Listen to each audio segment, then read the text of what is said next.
Ashok sir, welcome to my YouTube channel. आज हम exercise 1.3 start करने वाले हैं।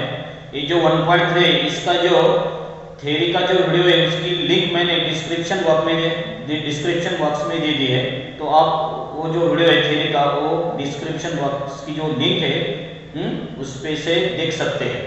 Then let us see the exercise 1.3 question number 1। If set A equal to 3, 5, 7, 9, 11, 12, here these elements are given in the set A. Determine the truth value of each of the following. जो नीचे के quantified statement है उनकी truth value हमको निकालनी है। Series first for some value of x which belongs to set A such that x minus 8 is equal to 1। अब देखो यहाँ पे जो क्वांटिफायर है वो है एक्जिस्टेंशियल क्वांटिफायर। हमने थ्योरी के वीडियो में देखा था कि एक्जिस्टेंशियल में अगर कलेक्शन की एक भी ऑब्जेक्ट कंडीशन सेटिस्फाई करता है तो उसकी वैल्यू ट्रू रहेगी। कोई भी ऑब्जेक्ट अगर सेटिस्फाई नहीं करता condition then its truth value is या एक भी ऑब्जेक्ट चलेगा which satisfy the given condition. देखो सेट ए की जो वैल्यूज है जो एलिमेंट्स है तो 1 बाय 1 डालो उसका आंसर 1 आता क्या। देखो x इक्वल टू अगर 3 डाला तो 3 माइनस 8 1 होता क्या, नहीं होता। Then 5 minus 8 again not equal to 1, 7 minus 8 not equal to 1, but 9 minus 8 equal to 1 होता है। Then 11 minus 8 it is not equal to 1, 12 minus 8 it is not equal to 1. That means here for x equal to 9 this only one element satisfy the condition x minus 8 equal to 0। Minimum जो one object है वो condition satisfy करता है तब ये जो existential रहेगा quantified statement उसकी वैल्यू ट्रू रहेगी। तो जो सेटिस्फाई करता है वो लिखो। सी द सॉल्यूशन for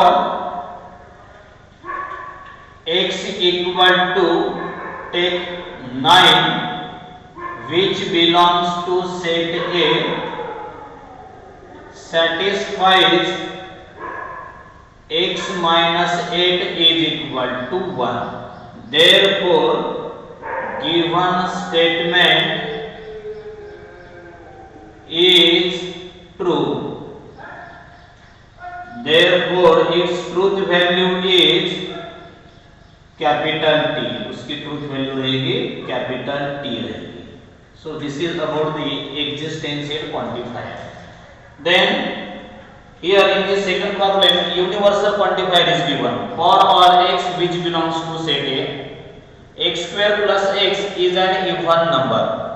अब यूनिवर्सल में क्या है, सेट ए के सभी एलिमेंट अगर इससे कंडीशन सेटिस्फाई करेंगे तभी जाके उसकी ट्रूथ वैल्यू टी बनेगी।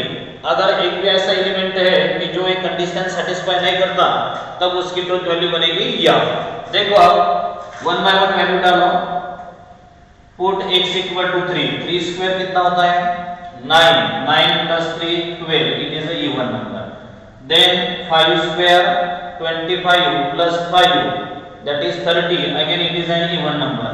then 7 square 49 plus 7 कितना हो जाता है 7 स्क्वायर कितना है 49 है। सो 49 प्लस 7 अगर हमने लिया तो वो बनेगा 56 again it is an even number। next 9 ले लो 9 स्क्वायर प्लस 9 x की जगह 9 डालो दोनों x की जगह। सो 81 plus 9 that is 90 again it is an even number.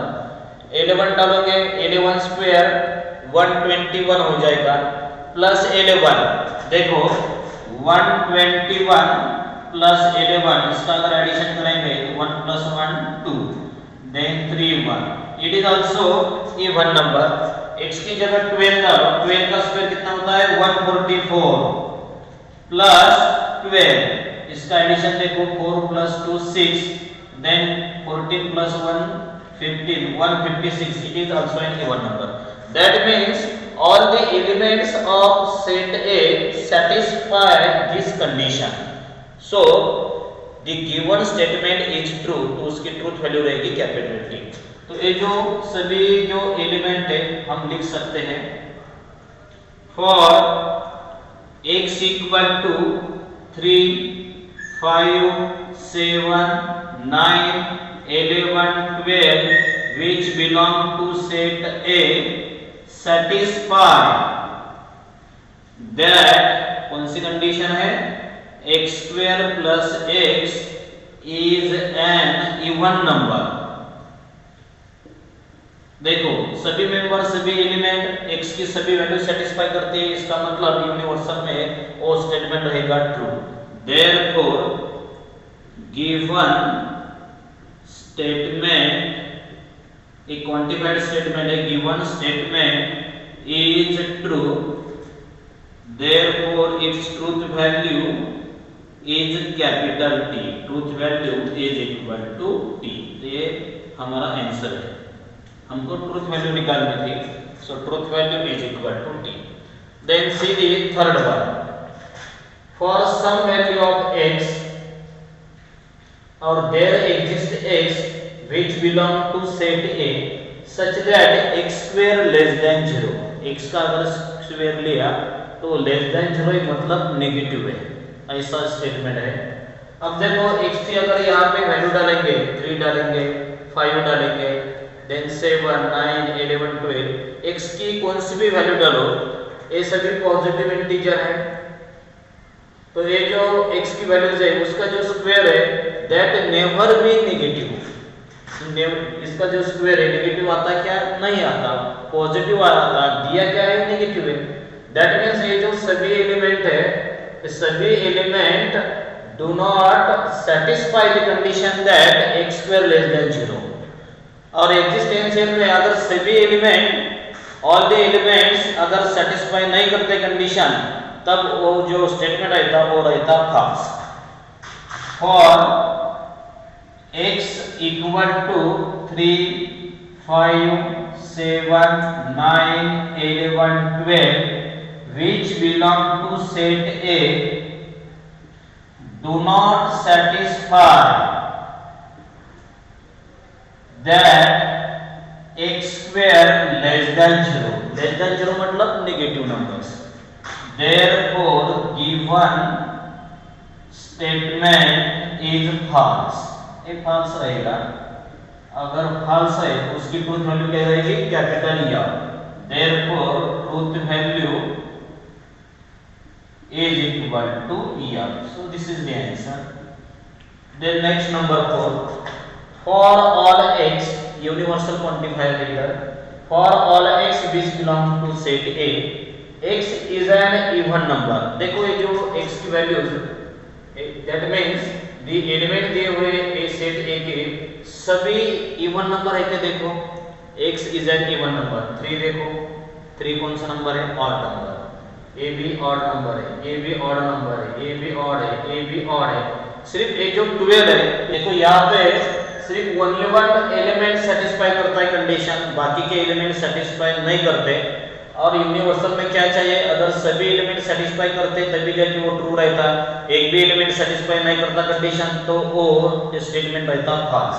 तो यहाँ पे लिख सकते हैं for x is equal to 3, 5, 7, 9, 11 which belong to set A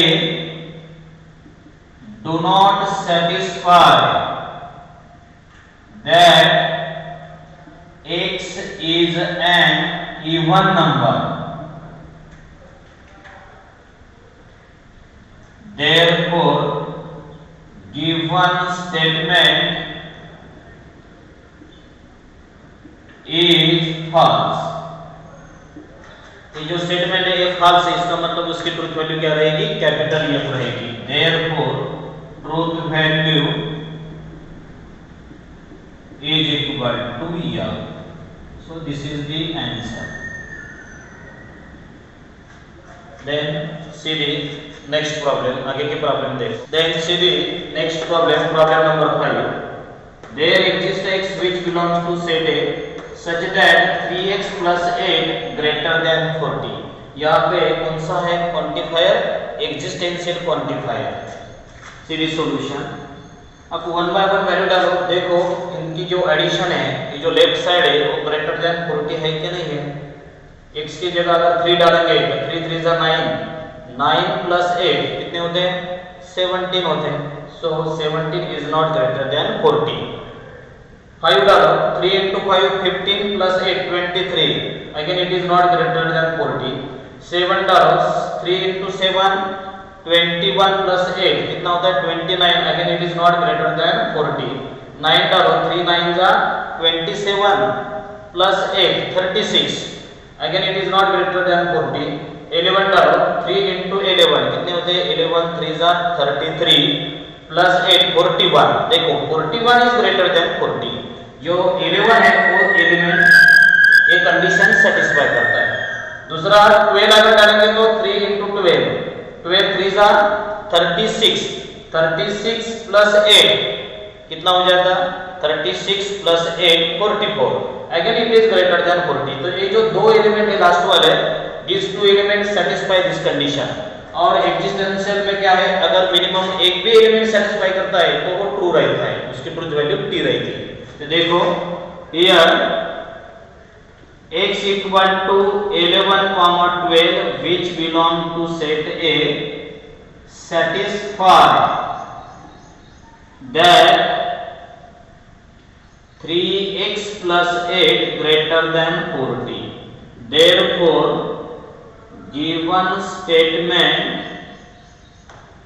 is true। ये ट्रू स्टेटमेंट है, इसकी ट्रूथ वैल्यू रहेगी capital T। therefore truth value is equal to capital T। so this is the answer। then series last problem, for all x which belongs to set A there is universal quantifier 2x plus 9 greater than 40। देखो ये जो left side है each element के लिए 40 से ज्यादा है या नहीं है देखेंगे। अब ये जो x है, x की जगह पहले वैल्यू डालो 3, 2 into 3, 2 3 जा 6 plus 9 कितना होता है? 15, 15 is greater than 40। अब जो रिमेनिंग वैल्यू है सभी वैल्यू 3 से ज्यादा है, मतलब all these element satisfy the given condition. अगर सभी एलिमेंट कंडीशन सेटिस्फाई करते हैं तो यूनिवर्सल में उसकी ट्रूथ वैल्यू क्या रहती है? t रहती है, यानी ट्रू रहती है। Then here x equal to सभी एलिमेंट लिखना है 3, 5, 7, 9, 11, 12 which belong to set A satisfy that condition कौन से है? 2x plus 9 greater than 40। therefore given statement is true। एक ट्रू स्टेटमेंट है, इसका मतलब इसकी ट्रूथ वैल्यू क्या रहेगी? Capital T। therefore truth value is equal to capital T। so this is the answer। so in this way we can solve the question number 1। then let us see the third question। ये जो second question था वो second question आपके exam में इस साल आने वाला नहीं है कि वो जो पोर्शन है वो कट किया हुआ है, इसलिए हम थर्ड क्वेश्चन लेने वाले हैं। सीधी question number 3, write the negations of the following. जो कंपाउंड स्टेटमेंट दिए है उसका नेगेशन हमको निकालना है। Number 1, x plus 8 is greater than 11 और y minus 3 is equal to 6। अब देखो ये जो दो स्टेटमेंट है और कनेक्टिव से ज्वाइन किया है, that means it is the example of disjunction. अब देखो इसका सॉल्यूशन कैसा लेना है। सी दी सॉल्यूशन ले, ये जो पहला स्टेटमेंट है उसको p कंसीडर करो, दूसरे को q कंसीडर करो। सिंबॉलिक फॉर्म में लिखो, बाद में फार्मूला अप्लाई करो नेगेशन का।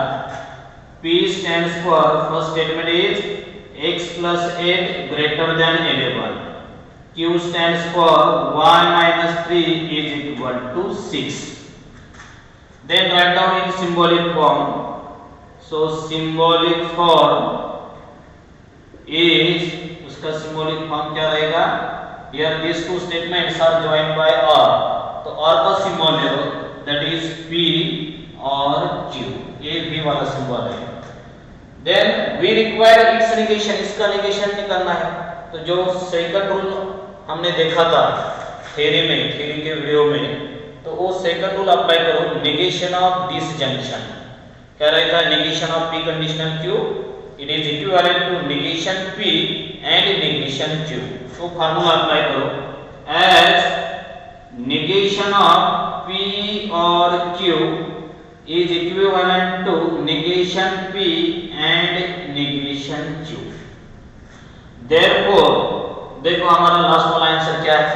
जो दोनों स्टेटमेंट है नेगेटिव करो, उसका नेगेशन ले लो और बीच में एंड डालो, एंड से दोनों स्टेटमेंट ज्वाइन करो। So take the negation of first statement, so x + 8 एक ग्रेटर देन 11 है, उसका नेगेशन क्या रहेगा? Not greater than 11, it is not greater than 11। बाद में कनेक्टिव ले लो and take the negation of second statement, y - 3 = 6 है, उसका नेगेशन क्या रहेगा? y - 3 is not equal to 6। So here this is the required answer, ये हमारा आंसर है। Okay, then see this second problem, let P stands for, पहला statement ले लो, 11 is less than 15। Next Q stands for, second statement is 25 is greater than 20। so write down in symbolic form, symbolic form is, ये जो है दो statement and से join किए हुए, इसका मतलब एक कंजंक्शन का एग्जांपल है।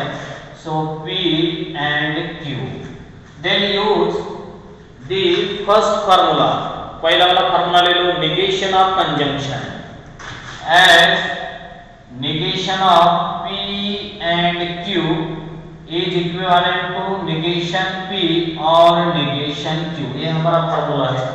अगर कंजंक्शन का नेगेशन लेना है तो दोनों का नेगेशन ले लो और एंड की जगह और डालो। therefore put your values, जो फर्स्ट स्टेटमेंट है उसका नेगेशन ले लो, that is 11 is not less than 15, बाद में और सेकंड का नेगेशन ले लो, 25 is not greater than 20। so this is the answer, ये हमारा आंसर है। then see the next problem, third problem, quadrilateral is a square if and only if it is a rhombus। देखो connective कौन सा है? Last वाला connective है, if and only, that means it is the example of biconditional। then उसको हम solve करेंगे, let P stands for, take first statement, quadrilateral is a square, ये हो गई P की value. then take second statement, उसको Q consider करो, Q stands for, ये जो वर्ड है it, तो it की जगह क्या डालो? उसका सब्जेक्ट डालो, that is quadrilateral, quadrilateral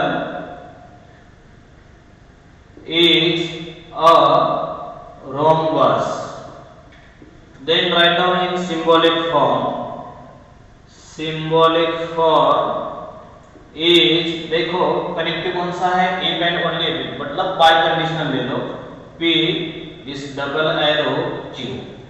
then use the formula for negation of biconditional, इसका फार्मूला अप्लाई करो, as negation of P biconditional Q is equivalent to P and negation Q और Q and negation P। ऐसा एक बड़ा formula है। तो ये जो P Q है, यहाँ पे हमको सिर्फ इसकी वैल्यू डालनी है। Then see the answer, take first statement P, पहला statement as it is quadrilateral is a square, बाद में कौन सा कनेक्टिव है?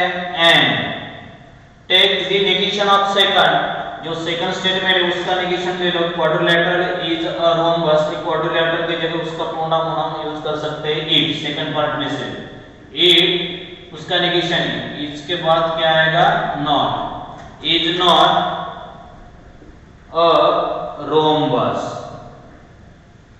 ये हो गया हमारा ब्रैकेट। बाद में कौन सा कनेक्टिव है और then here second statement as it is और quadrilateral is a rhombus।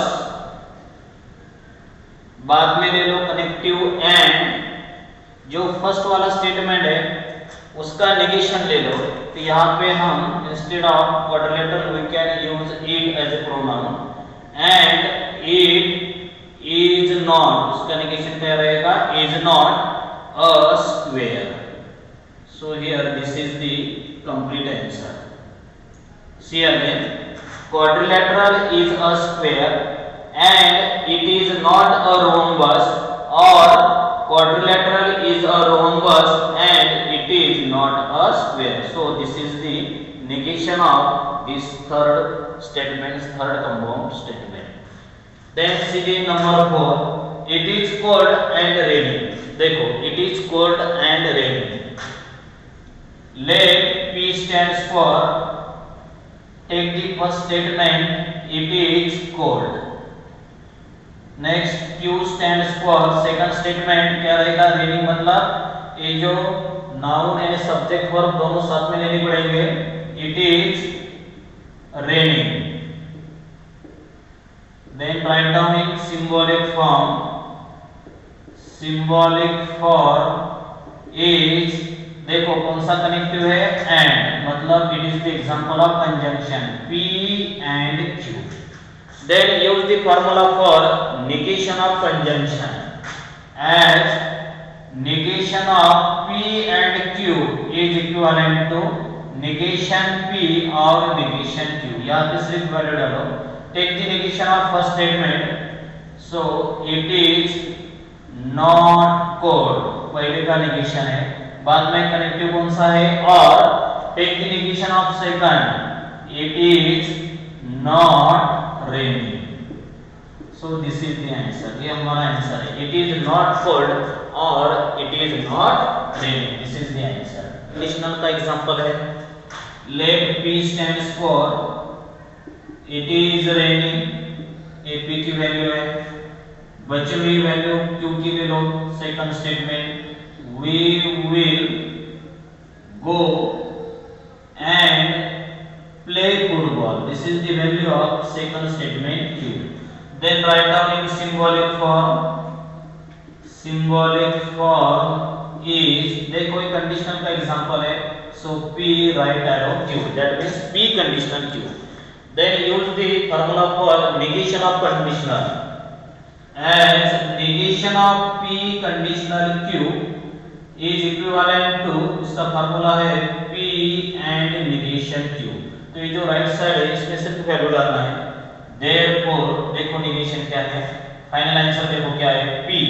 First statement as it is ले लो, इट इज रेनिंग। बाद में कौन सा कनेक्टिव है ए एंड। जो सेकंड स्टेटमेंट है उसका नेगेशन ले लो, जो will है उसके बाद क्या आएगा सिर्फ नॉट आएगा। And we will not, remaining part as it is, go and play football। so this is the negation of given compound statement। so ऐसे ही हम ये सॉल्व कर सकते हैं, सिंपल प्रॉब्लम है। then see the next problem, problem number 6 देखो, √2 is a rational number। देखो single statement दिया हुआ है, डायरेक्ट उसका नेगेशन ले लो, P Q ऐसा लेने का काम नहीं कर, directly take the negation of this statement. ये जो इज है इसके बाद सिर्फ नॉट डालो, that means convert affirmative into negative only. So देखो इसका आंसर रहेगा √2 is not a rational number. Here this is the negation of this statement. Next देखो प्रॉब्लम नंबर 7 देखो, all natural numbers are whole number. कौन सा statement है, it is the quantified statement. कौन सा क्वांटिफायर है, और मतलब कौन सा क्वांटिफायर है, it is the universal quantifier. इसका सिंपल रूल है, जो ऑल वर्ड है वो निकालो, इसकी जगह सम वर्ड डालो, सम ए वर्ड डालो, और जो बचा हुआ है जो स्टेटमेंट है उसका नेगेशन ले लो। ये सिंपल रूल है। देखो ऑल की जगह सम डालो, इसका आंसर है सम, जो स्टेटमेंट है उसका नेगेशन ले लो, सम नेचुरल नंबर्स आर, उसके बाद नॉट डालो, are not whole numbers. So this is the negation of this quantified statement. देखो सिंपल बात है, ऑल वर्ड निकालो, उसकी जगह ये सम वर्ड डालो, और जो बचा हुआ स्टेटमेंट है उसका ले लो नेगेटिव। अगर वो अफर्मेटिव है तो नेगेटिव करो, नेगेटिव है तो अफर्मेटिव करो। देखो क्या आंसर आया, some natural numbers are not whole number. Then see the next one, it is also the quantified statement. देखो ये यूनिवर्सल क्वांटिफायर है, ये निकालो, इसकी जगह एक्जिस्टेंशियल ले लो, तो उसका आंसर आएगा there exist n which belong to set n। और ये जो स्टेटमेंट है रिमेनिंग पार्ट है उसका नेगेशन ले लो, यहाँ पर मैं उसको नेगेटिव करो, n square plus n plus 2 is not divisible by 4। ये होगा इसका आंसर। ये अफर्मेटिव था, इसका हमने किया नेगेटिव। और जो ऑपरेटर है उसको भी हमने चेंज किए, क्वांटिफायर भी चेंज किए, उसके सिंबल भी चेंज किए। अगर यूनिवर्सल है तो उसकी जगह लेना है एक्जिस्टेंशियल, और जो सेंटेंस है उसका लेना है नेगेशन। देन सीधी लास्ट वाला देखो, यहाँ पे एक्जिस्टेंशियल क्वांटिफायर है तो इसकी जगह यूनिवर्सल ले लो। So for all x which belongs to n such that here take the negation of given condition। ये जो कंडीशन है इसका नेगेशन, देखो क्या कंडीशन है, x minus 17 less than 20। देखो इसका नेगेशन क्या रहेगा, x minus 17 is not less than 20। so this is the answer। so in this way we have completed here question number 3। जो रिमेनिंग क्वेश्चन है वो हम नेक्स्ट वीडियो में देखने वाले हैं।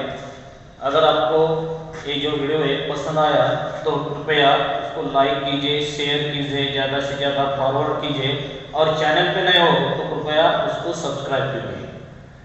जो रिमेनिंग पोर्शन है, रिमेनिंग क्वेश्चन है हम नेक्स्ट वीडियो में लेने वाले हैं।